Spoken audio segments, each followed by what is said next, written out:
नमस्कार. बातमी आहे नांदेड येथून. नांदेड येथे वंचित बहुजन आघाडी व सम्यक विद्यार्थी आंदोलन. नीट UG 2026 प्रश्नपत्रिका फुटी प्रकरण, शिक्षणातील भ्रष्टाचार व व्यापारीकरणाविरोधात आज संपूर्ण महाराष्ट्रात धरणे आंदोलन व निवेदन देण्यात येत आहे.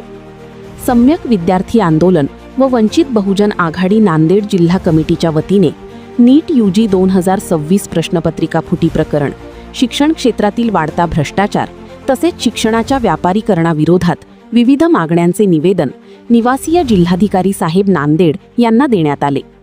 यावेळी सम्यक विद्यार्थी आंदोलन व वंचित बहुजन आघाडीचे कार्यकर्ते आणि पदाधिकारी मोठ्या प्रमाणात उपस्थिती होते.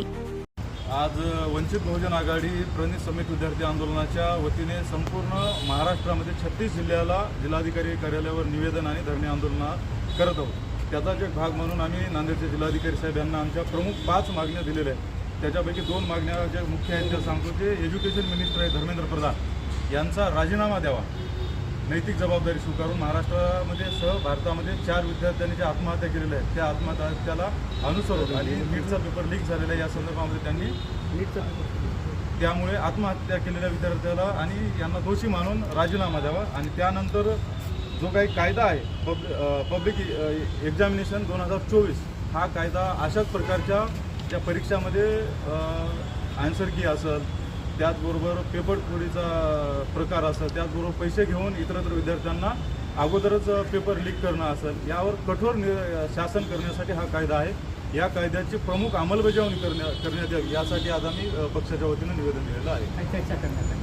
आम्ही निवेदन दिलेलं आहे. तेवढ्या तात्पर्यानं शासनाकडे आमच्या मागण्या पाठवाव्यात असं सांगितलेलं आहे. त्यांनी देखील तेवढ्या तात्पर्यानं या मागण्या वरिष्ठ स्तरावर पाठवतो असं आम्हाला निवेदनामध्ये किंवा आमच्या चर्चेमध्ये सांगितलेलं आहे. जर ही मागण्या पूर्ण नाही त्याचं पुढचा पाऊल का असणार? पक्षाच्या वतीने वंचित बहुजन आघाडी आणि सम्यक विद्यार्थी आंदोलनाच्या वतीने संपूर्ण महाराष्ट्रामध्ये आज तर प्राथमिक स्वरूपाचं आमचं निवेदन आणि धरणे निदर्शन आहेत. जर येणाऱ्या कालखंडामध्ये या आमच्या मागण्याचा विचार नाही केला तर निश्चितपणे महाराष्ट्रामध्ये याचे पडसाद उमटतील.